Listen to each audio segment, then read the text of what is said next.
Hey, it's me, Curtis P. Today was a big day for Apple, so let's talk all about that and what my thoughts are around all of the items that were announced on this, just another tech show.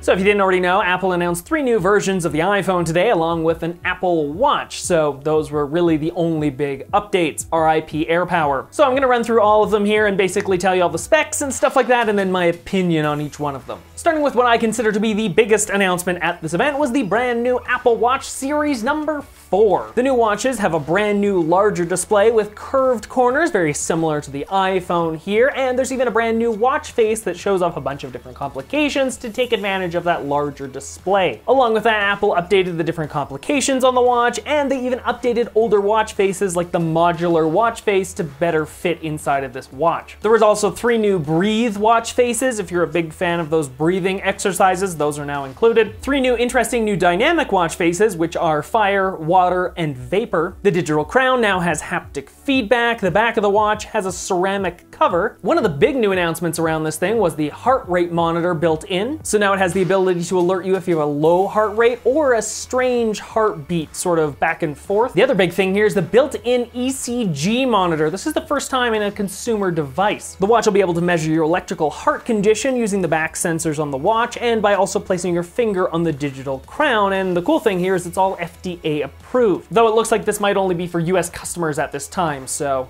not really a fan of that. As for the specs inside, you have the brand new dual-core 64-bit S4 processor, which just means it's gonna run a lot faster. There's a brand new accelerometer and a gyroscope built in, new Bluetooth 5.0, and it even has 6 hours of outdoor workout battery life, so improved battery life built right in. Now, going back to the accelerometer and the gyroscope built in, a cool thing that Apple has built into the new Apple Watch is the ability for it to detect falls and slips. So if you slip or you fall and you can't get up for about a minute and you haven't moved, the Apple Watch will actually deploy its SOS mode. So it'll call 911 and it will call the people you've set up inside of the SOS settings. That's a pretty cool idea because it's basically now just like a medical alert bracelet, but it's inside of your Apple Watch. So beyond all of that, the old bands will still work with this Apple Watch, and of course pre-orders go on sale this Friday, and the watches themselves will be shipping out and or in stores next Friday. And for those with a watch that's capable of iOS 5, that'll be coming out next Monday on September 17th. So that's just a rundown of what's happening with the Apple Watch. My opinions on it, it actually looks really good. This is the biggest announcement I think Apple had at this event, and I'm glad to see that Apple is still iterating and changing the Apple Watch, because I think this update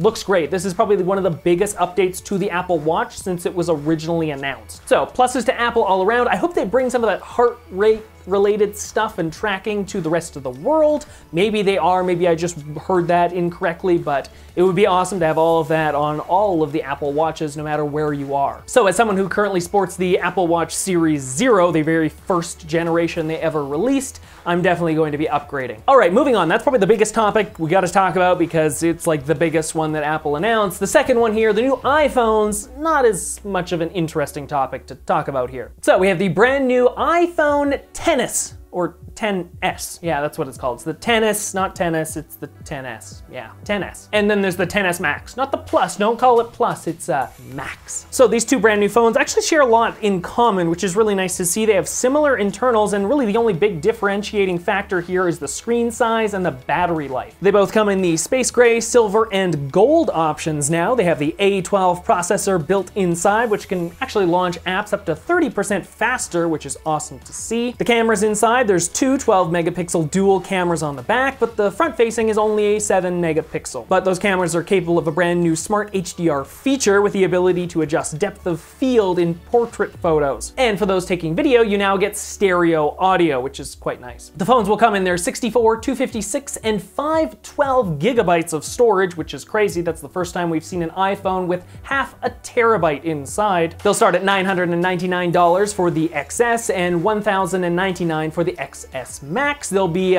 pre-orders happening this Friday and then shipping out next Friday. My opinion on the phones overall, they look nice. Nothing really crazy from last year's iPhone X though, so as an owner of an iPhone X, I have no need to actually upgrade here. It doesn't really look like that big of an update. But for those who wanted a bigger phone, the iPhone XS Max will be a great addition to their pocket, I guess, if they wanted that. And the last phone that Apple announced at today's event was the iPhone XR, or the XR. Yeah, R. I don't know what the R is. I guess R is before S, right? So that's what it is. It's not the 9. iPhone 9 doesn't exist. So running down the specs here, the iPhone XR comes in a bunch of different colors, that being white, black, orange, yellow, blue, and red. It has a single rear camera, but it's still 12 megapixels like on the other phones, which is nice.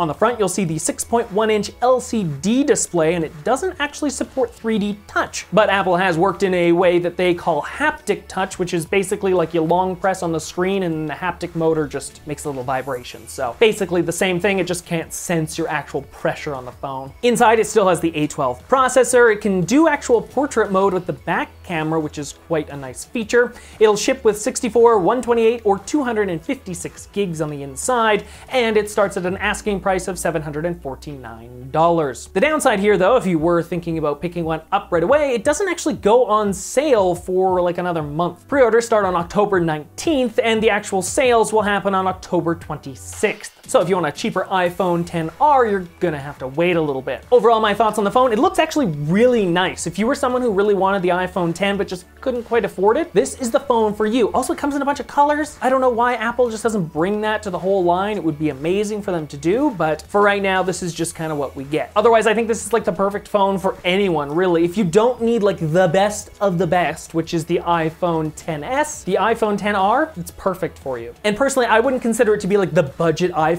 Think of it as like it's a really good iPhone, and then there's just an iPhone that's like a little bit better. That's just my thoughts on it. It's kind of like this is great, but then there's something that's just a little bit better. So this is the iPhone XR, this is the XS. So those were the 4 main things that were announced at this event. Of course, there were some other things they sort of fit in at the end. Tim Cook talked about the HomePod. It's getting a couple of different updates, including multiple timers, which is nice, though the price will still be the same, so they should probably lower that. tvOS is getting a free update on Monday that will support Dolby Atmos, which is quite nice. And macOS Mojave will be shipping out as a free update on September 24th. So if you have a Mac and you want to get Mojave, September 24th for you. Otherwise, some interesting things that Apple didn't mention at this event and appears to have killed off. First being AirPower. It was not mentioned, and I've looked all over Apple's website. It's not there. So I'm thinking something pretty bad went on with AirPower, and they're just not able to put it together, and thus they're just not even mentioning it anymore. The iPhone SE, well, it's dead along with the iPhone 6. Those 2 lines of phones are no longer found on Apple's website, so goodbye to them. They're no longer sold. And the iPhone 9, again, like I said earlier, it just doesn't exist. There's the iPhone 8, and then there's the iPhone 10s. There's no 9. And I don't think Apple's ever gonna release a 9. And as for the iPad Pro, I thought maybe they would announce something at this event, but I think they're gonna hold that off for an October event, hopefully. If not, we'll probably see something next year, but I really hope they announce something in October. So that's a full look at everything that Apple announced today, my sort of opinions surrounding it. Again, it was kind of a boring event. The Apple Watch was the biggest thing for me that I was really interested in, so yeah, that's just sort of my thoughts. Let me know in the comment section down below, what did you think? What was the best thing you saw Apple announce today, and is there anything you actually want to buy? For myself, it's definitely going to be the new Apple Watch Series 4, otherwise I'm not interested in anything else. But yeah, let me know in the comment section down below. Make sure you hit up that like button, and of course, if you're not already subscribed, make sure you subscribe. Until next time, everybody, I'm Curtis Paradis. Have a great day.